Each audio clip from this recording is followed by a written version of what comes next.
कैसा अनुभव था अरविंद अकेला कल्लू, वैसे हमारे छोटे भाई हैं, बहुत शानदार एक्टर एंड सिंगर हैं, उनके साथ काम करने का राघव पांडे का कैसा अनुभव था? अनुभव तो मैं ये नहीं बोल सकता बहुत सुखद अनुभव था, लेकिन मैं अमिताभ बच्चन नहीं हूँ कि जो तुमको लॉन्च कर दूंगा। तो खेसारी लाल हमारे दोस्त पवन सिंह या दिनेश भाई निरहुआ, इनमें से किसी के साथ कोई बातचीत चल रही है फिल्म की? इनमें से आपको किसी को हम आपके साथ देख सकेंगे पर्दे पर?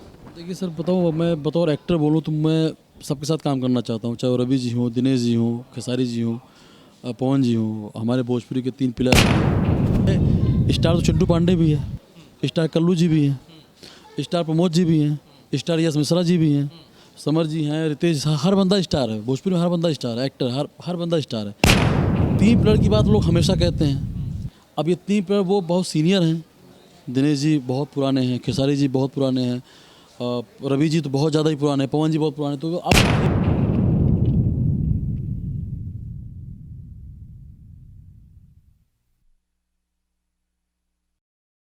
मेरा नाम आनंद कमलेश त्रिपाठी है और मुंबई से दूर ये खलीलाबाद है, जिसे आप संत कबीर नगर कहते हैं। एक भोजपुरी फिल्म शूट हो रही थी जिसकी सेट पर आज हम पहुंचे हुए हैं।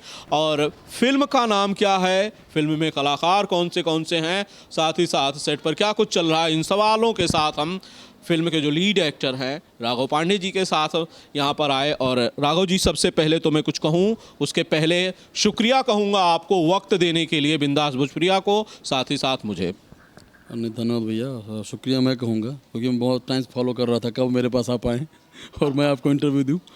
तो बहुत बहुत शुक्रिया आपको, जो आपने अपना कीमती समय निकाल कर आप मेरे पास पहुँचे, इसके लिए दिल से धन्यवाद आपको।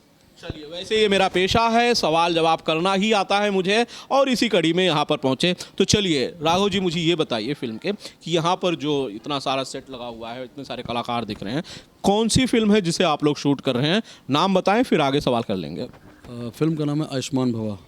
इस फिल्म में मैं लीड कर रहा हूँ। मेरे साथ सोनिया जी हैं, सुशील सिंह भैया हैं, और बंटी जी हैं, राघवेंद्र पांडे जी हैं। तो टोटल फिल्मी कलाकार हैं और शूटिंग बहुत अच्छी हो रही है। कॉन्सेप्ट तो मैं बहुत ज़्यादा अभी रिवील नहीं कर सकता कि कुछ ये सीक्रेट हो, ज़्यादा अच्छी है। और ये है, इतना बोल सकता हूँ कि फैमिली ड्रामा फिल्म है, बहुत अच्छी फिल्म बन रही है। मैं ये नहीं बोलता कि भोजपुरी में ऐसी फिल्म बनी नहीं है, बस हमारी कोशिश ये है कि फिल्म इस तरह से हो कि मतलब एक अच्छा सिनेमा बनाने की कोशिश हम लोग कर रहे हैं। चाहे हमारे फिल्म डायरेक्टर महमूद आलम जी हों, राइटर शकील नियाजी जी हों, और जितने भी हमारे आर्टिस्ट हैं, हम लोग अपना 100% दे रहे हैं कि फिल्म अच्छी बने, लोगों को पसंद आवे। राघव जी, हालांकि ये मेरा आपके साथ पहली बार इंटरव्यू है, तो मैं थोड़ा सा आपके बारे में भी जानना चाहता हूँ कि राघव पांडे जी कहाँ से आते हैं और फिल्मों में कैसे आए? एक्चुअली मैं बिलोंग तो बस्ती से करता हूँ, और फिल्मों में आने का मतलब किस्सा बहुत अजीब है। बचपन में मैं एक क्रिकेटर बनना चाहता था, अच्छा खेलता था, क्रिकेट खेलता था, लेकिन घर वालों, वही एक मध्यम वर्गीय परिवार से बिलोंग करता हूँ, तो होता है ना कि भाई अब इनका बेटा अगर पास होगा, अगर मेरा बेटा फेल हो जाए, पांडे जी का बेटा फेल हो गया, तो लोग क्या कहेंगे। तो घर वालों को सपोर्ट नहीं मिला, तो मैंने खेलना छोड़ दिया। उसके बाद फिर मैंने अपनी पढ़ाई पूरी की, बीएससी कंप्लीट हुई, एमएससी जब मैंने कर लिया, तो फिर मुझे लगा मैं अब कुछ कर नहीं सकता, मुझे यही करना है। मैंने अपने फादर को कन्विंस किया। मुझे लग रहा है आई थिंक 1 साल 1.5 साल लग गया मुझे मनाने में उनको। कन्विंस करने के बाद मेरे फादर जब मुझे बोले कि ठीक है बेटा, जा रहे हो तो जाओ, लेकिन मैं अमिताभ बच्चन नहीं हूँ कि जो तुमको लॉन्च कर दूँगा। ये रास्ता तुम्हें तय करना है। वो समुद्र है, और वहाँ पे आज तक स्टार के बच्चे वहाँ पे सफल हो पाए हैं, और मुझे नहीं पता तुम्हारा क्या होगा, लेकिन ठीक, मैंने कहा ठीक है, मुझे अपने भरोसा है, एक बार मैं ट्राई तो करता हूँ। हुआ, होना ना होना वो ऊपर वाले के हाथ में, लेकिन अगर मैं बिना कुछ किए सोचूं कि मुझे वो मिल गया, कल को नहीं मिला मुझे, लेकिन जब मैं पीछे जब कभी याद करूंगा तो मैं बोलूँगा ना, हाँ मैंने अथक प्रयास किया, ट्राई तो किया। मेरे मन में ये नहीं होगा काश मैं ट्राई कर लिया होता, तो काश शब्द मेरे पास नहीं था। उसके बाद भैया मैं आया, और थिएटर मैंने करी, मैंने काफ़ी स्ट्रगल किया, बहुत जूते घिसे, यहाँ गया वहाँ गया, हिंदी सीरियल्स बहुत किए, नुक्कड़ नाटक बहुत किए, स्टेज शो बहुत किए। नाटक मुझे पहला ब्रेक मुझे मिला, एक भोजपुरी फिल्म मिली थी 2011 में, अनमोल रिश्ता फिल्म का नाम था। वो फिल्म बहुत ज़्यादा एक ह्यूज लेवल में वो रिलीज नहीं हो पाई। उसके बाद फिर एक फिल्म और मुझे मिली, खेल खेल में प्यार हो गए, लेकिन वो फिल्म बनते बनते रह गई, बनी नहीं। फिर मैंने सीरियल मैंने मूव कर लिया। मैंने साथ निभाना साथिया किया, इतनी सी खुशी किया, जय मां विंध्यवासिनी किया, ओ गुजरिया किया, पलटन चाचा की चौपाल किया। उसके बाद फिर थिएटर मैंने, मतलब शो तो मैंने कम से कम 20-25 शो मैंने किए। 2018 में मुझे भोजपुरी फिल्म एक ऑफ़र मुझे हुई। शकील जी उसके राइटर हैं, रमेश पांडे जी उसके प्रोड्यूसर हैं फिल्म के, लीड में कल्लू जी हैं, सेकंड मैं था। 2018 के बाद फिर मेरा भोजपुरी में फिर से रुझान हुआ और मैं लगातार 18 के बाद कलाकार किया, फिर रंगबाज मैंने किया, फिर मैंने धनवान किया, अभी भगवान की शूटिंग ख़त्म हुई और आयुष्मान बाबा की शूटिंग चल रही है। तो मतलब इन करीब पिछले 2-3 सालों में आपने 5-6 फिल्में जो हैं वो बैक टू बैक की। तो मतलब वो भोजपुरी फिल्म जो आपने की पहली कल्लू के साथ, जो 2018 में आपने बताया, उसके बाद आपके पास फिल्मों की कतार सी लग गई, लाइन से लग गई।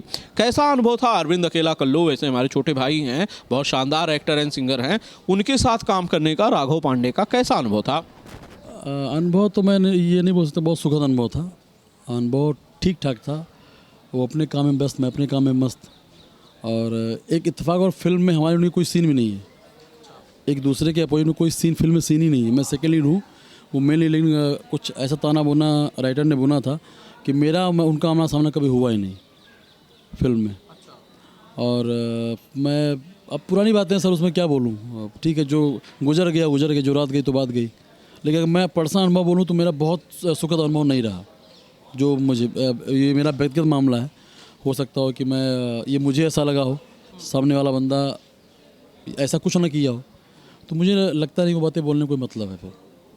ठीक है, वैसे ज़्यादातर लोग को आर्टिस्ट की, साथी कलाकारों की तारीफ़ें करते हैं। राघव पांडे ने तारीफ़ नहीं की, उन्होंने कहा कि अनुभव बहुत सुखद नहीं रहा। अब सुखद अनुभव क्यों नहीं था, क्या चीज़ थी, वो तो शायद ये बताना ना चाहें, लेकिन अरविंद अकेला कल्लू जी को लेकर इन्होंने ये बात कही। हीरोइन के साथ कैसा? जी कुछ करेक्ट करना चाहते, ठीक है। मेरा एज ए आर्टिस्ट, अगर मैं एज ए ह्यूमन बीइंग बोलूँगा तो बहुत अच्छे आदमी हैं।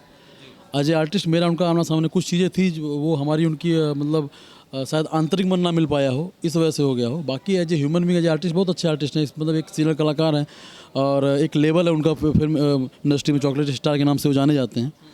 बाकी वो कुछ चीज़ें मेरी पर्सनल चीज़ें हैं, आंतरिक चीज़ें, मैं उसमें क्या भाई हर आदमी हर किसी के लिए सही नहीं हो सकता। तो फिर उनके साथ अगर फिल्म ऑफर हो रही है, अगर होगी या होने वाली हो, तो क्या राघव पांडे अरविंद अकेला कल्लू के साथ फिल्म करेंगे?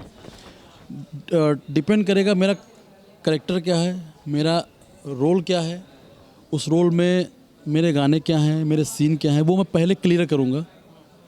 कॉन्सेप्ट अच्छा होगा तो मैं डेफिनेटली काम करूँगा, कॉन्सेप्ट मुझे नहीं अच्छा लगेगा तो मैं काम नहीं करूँगा। क्योंकि सर मैं बताऊँ, मैं अभी तक जितनी फिल्में मैंने किया हूँ, अभी मैंने 2 फिल्म मैंने छोड़ दी, मात्र सिर्फ कॉन्सेप्ट अच्छा नहीं था। कॉन्सेप्ट वही था कि वही सन 60 वाला ठाकुर और मुंशी वाली, तो वो अब ज़माना चेंज हो चुका है। और वो ठाकुरवाद और वही परिवारवाद लेके फिल्म आप नहीं कर सकते, आप थोड़ा हट के फिल्म बनाइए। वैसे मैं दुआ करूंगा कि अगली बार जब भी आप फिल्म करें अरविंद अकेला कल्लू से साथ या किसी और कलाकार के साथ, तो आपका अनुभव जो है वो पिछली फिल्मों से ज़्यादा बढ़िया हो, शानदार हो, सुखद हो। मैं चाहता हूं सेट पर प्लीज़ आप लोग साइलेंस ज़रा प्लीज़ शांति बनाए रखें थोड़ी देर के लिए कम से कम। जी माफ़ी चाहता हूँ। जी राघव जी, तो कलाकार के बारे में आपने बताया, फिल्म के बारे में बताया, हीरोइन के साथ कैसा अनुभव था? जो एक्ट्रेस होती हैं बेसिकली, उनके साथ क्या अनुभव था? उनके साथ मतलब आपका अनुभव सुखद था? नहीं, अब देखिए एक्टर के साथ मैं थोड़ा वैसे भी थोड़ा दूरी बना के मैं रखता हूँ। हमारा सीन होता है तो फिर मैं इन्वॉल्व होता हूँ, अदरवाइज़ फिर मैं थोड़ा सा गैप करके चलता हूँ। इसलिए नहीं कि मतलब वो ख़राब है, थोड़ा सा मुझे डर लगता है, मुझे थोड़ा मतलब हेजिटेशन होता है कि ऐसी कोई एक्टिविटी ना हो जाए, वो सामने वाले को बुरा लगे, खफा हो जाए। तो मुझे लगता है कि अगर सामने वाला किसी, मेरी गलती ना भी हो, गलतफहमी में अगर सामने वाला कुछ बोल दे तो वो कहीं ना कहीं वो मेरा ईगो हर्ट होगा। इस वजह से मैं थोड़ा सा एक्टर से मैं दूर रहता हूँ। बाकी अनुभव मेरा सुखद, सीन के मामले में तो अच्छा अनुभव है। मैंने अनुराग जी के साथ काम किया है, अभी फिर मैंने पूनम जी के साथ काम किया, मैंने पूजा गंगुली के साथ मैंने काम किया रंगबाज में, और इसमें अभी मेरे साथ तनुज जी, श्रुति जी के साथ मैंने काम किया। तो अनुभव मेरा सबके साथ अच्छा रहा, बहुत अच्छा रहा। और ये श्रुति जी बहुत अच्छी है, मतलब बहुत कोऑपरेटिव नेचर की है। पूनम जी भी अच्छा, उन्होंने कोऑपरेट किया, मुझे कोई दिक्कत नहीं हुई। लेकिन हाँ, सीन के मामले में मुझे कोई दिक्कत नहीं होता। तो इंडस्ट्री के किसी और मशहूर, नामचीन या नोटेड एक्टर के साथ आपने स्क्रीन शेयर किया है बतौर हीरो जिसके साथ आपने फिल्म की हो? कोई ऐसा और कलाकार है? हाँ, मैंने प्रमोद जी के साथ काम किया है। हमारे मित्र प्रमोद प्रेमी जी, ओके, उनके साथ आपने कौन सी फिल्म की? रंगबाज, गोरखपुरी रंगबाज फिल्म का नाम है। उनके साथ आपका अनुभव सुखद था? बहुत अच्छा अनुभव था, बहुत मतलब बी पोलाइट, और मुझे लग रहा है कि कोऑपरेट करना, स्क्रिप्ट में छेड़छाड़ ना करना, सारी बहुत अच्छी चीज़ें उनके साथ थी। तो मैं उनकी तारीफ़ करता हूँ। मुझे अच्छा लगा कि ना भाई ठीक है, वो एक लेवल में एक स्टार हैं, उसके बाद भी अगर वो इतना कोऑपरेट कर रहे हैं तो अच्छी बड़ी बात है ये। तो ये आपका जो अनुभव था वो काफ़ी अच्छा था प्रमोद प्रेमी के साथ। खैर, आने वाली जो फिल्में हैं राघव पांडे जी की, उनके बारे में थोड़ा सा बताइए, क्योंकि अभी आपने भाग्यवान शूट की है जिसमें संजय पांडे जी थे और भी बड़े सारे आर्टिस्ट थे। आने वाली जो फिल्में हैं वो राघव पांडे की क्या है जो पाइपलाइन में है या फिर जिनकी बातचीत चल रही होगी?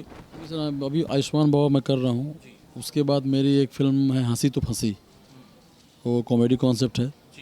और इसके बाद मेरे पास 3 फिल्में और हैं, बस उसका नाम अभी मैं बोल नहीं सकता क्योंकि अभी टाइटल कंफर्म हुआ नहीं है। नाम बोलने पे हो सकता है टाइटल किसी को पसंद आए वो ले ले, या जो बहुत सारी चीज़ें होती है तो मैं नाम अभी ओपन नहीं कर सकता। लेकिन ये है कि दिसंबर में मैं एक फ़िल्म कर रहा हूँ, देन जनवरी में और फरवरी में बैक टू बैक फिल्म में कर रहा हूँ जी। ये तो शानदार बात है कि भाई आपके पास बैक टू बैक फिल्में हैं।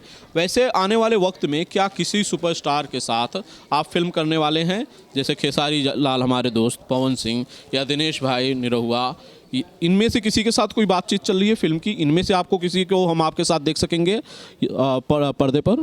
देखिए सर, बताऊँ मैं बतौर एक्टर बोलूँ तो मैं सबके साथ काम करना चाहता हूँ, चाहे वो रवि जी हों, दिनेश जी हों, खेसारी जी हों, पवन जी हों। हमारे भोजपुरी के 3 पिलर हैं ये।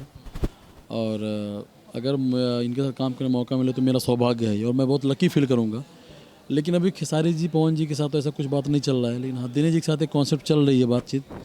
अभी एक हमारे जानने वाले प्रोड्यूसर हैं और वो अभी उनको अप्रोच करने वाले हैं, तो मैं बहुत एक्साइटेड भी हूँ और खुश भी हूँ और दुआ भी कर रहा हूँ ऊपर वाले से कि ये प्रोजेक्ट हो जाए, ताकि मैं एक बार कम से कम दिनेश जी के साथ स्क्रीन शेयर करूँ। मेरी हार्दिक इच्छा है।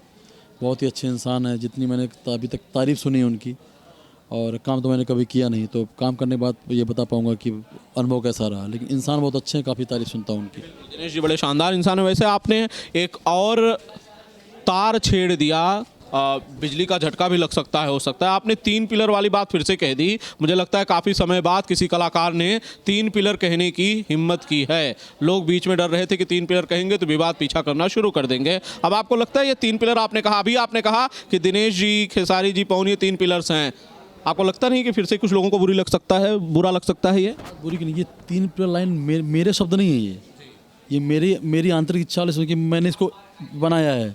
ये शब्द मार्केट में छोड़ा गया है और चल रहा है मार्केट में। मतलब ऐसा कुछ है नहीं। बात देखिए, मेरा कहना क्या है, स्टार तो चिंटू पांडे भी है, स्टार कल्लू जी भी हैं, स्टार प्रमोद जी भी हैं, स्टार यश मिश्रा जी भी हैं, समर जी हैं, रितेश, हर बंदा स्टार है भोजपुरी में, हर बंदा स्टार है, एक्टर हर बंदा स्टार है। 3 पिलर की बात लोग हमेशा कहते हैं। अब ये 3 पिलर वो बहुत सीनियर हैं, दिनेश जी बहुत पुराने हैं, खेसारी जी बहुत पुराने हैं, रवि जी तो बहुत ज़्यादा ही पुराने हैं, पवन जी बहुत पुराने। तो अब ये बहुत पुराने हैं। शायद जैसे अब हिंदी में ये महानायक बच्चन साहब को बोलते हैं। अब बच्चन साहब महानायक हैं, वो डिजर्व करते हैं, हमें आपको पता है। लेकिन अगर एक महानायक बोला जाता तो उन्हीं बोला जाता है। अब शहंशाह बोलेंगे तो फिर शाहरुख खान लोग बोलते हैं भाई वो शहंशाह हैं। दबंग स्टार बादशाह, दबंग स्टार अब सलमान जी को बोल देंगे। अब दबंग स्टार वो, अब चूँकि वो फिल्में की दबंग, फिल्म हिट हुई, अब दबंग स्टार हो गए। अब हमारे भोजपुरी में खेसारी लाल को भी कहते हैं दबंग स्टार। पहले तो भोजपुरी में बोलता ना सर, भोजपुरी में हर कोई स्टार है सर। मैं बहुत फ्रैंक बोल रहा हूँ, भोजपुरी में हर कोई स्टार भोजपुरी में है, उसमें बुराई नहीं है भाई। ठीक है, चाहे रितेश जी फिल्म अच्छा काम कर रहे हैं, फिल्म हिट हो गई, स्टार हो गए। प्रमोद जी अच्छा काम कर रहे हैं, कल्लू ये चॉकलेट स्टार है, तो अच्छी बात है ना। ये कम से कम ये तो है कि भोजपुरी में, वहाँ पे बॉलीवुड में स्टार कोई नहीं, वहाँ पे नाम है, बादशाह है, शहंशाह है, दबंग है। लेकिन हमारे भोजपुरी ने स्टार तो पैदा किया, इतने स्टार पैदा भोजपुरी ने कर दिए। वैसे पिछले दिनों हमारे किसी इंटरव्यू के दौरान एक कलाकार ने कहा था कि भोजपुरी में हर कोई अपने नाम के आगे सुपरस्टार ही लिखता है या लिखवाना चाहता है। हालांकि ये एक मसला हो सकता है, अलग मुद्दा हो सकता है, बहस की बात ये हो सकती है। आपके नाम के आगे सुपरस्टार लिखा जाता है कि नहीं आजकल? ना लिखा जाता, और ना मैं चाहता हूँ कि लिखा जाए। टू बी फ्रैंक बताऊँ, मैं नहीं बिल्कुल, मैं सिर्फ एक एक्टर हो, एक शानदार अभिनेता लिखा जाए चलेगा। मुझे super star, multi star, dashing star मुझे पसंद ही नहीं है सर। स्टार आपके बोलने से स्टार में नहीं होऊंगा।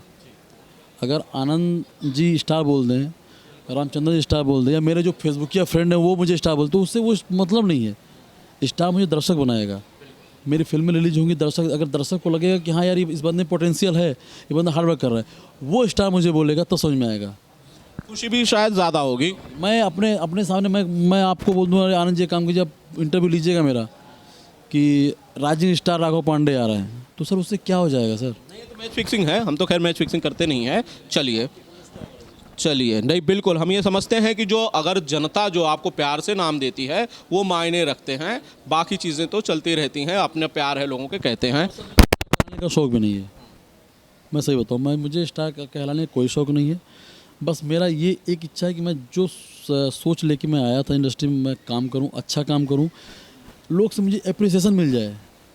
जो हमारे दिग्गज लोग हैं हमारे भोजपुरी के, जो सीनियर हैं, चाहे वो रवि जी हुए, खेसारी जी हुए, पवन जी हुए, या अवधेश भैया हो गए, संजय भैया हो गए, अमित शुक्ला जी हो गए, जो मतलब विनोद मिश्रा हो गए, इनके साथ स्क्रीन शेयर के बाद ये कुछ कमेंट करें, यार अच्छा काम कर रहे हो, या फिर पब्लिक बोले नहीं बहुत अच्छा एक्टर है, तो वो जो मुझे खुशी होगी ना, उस दिन मैं स्टार मैं बन जाऊँगा।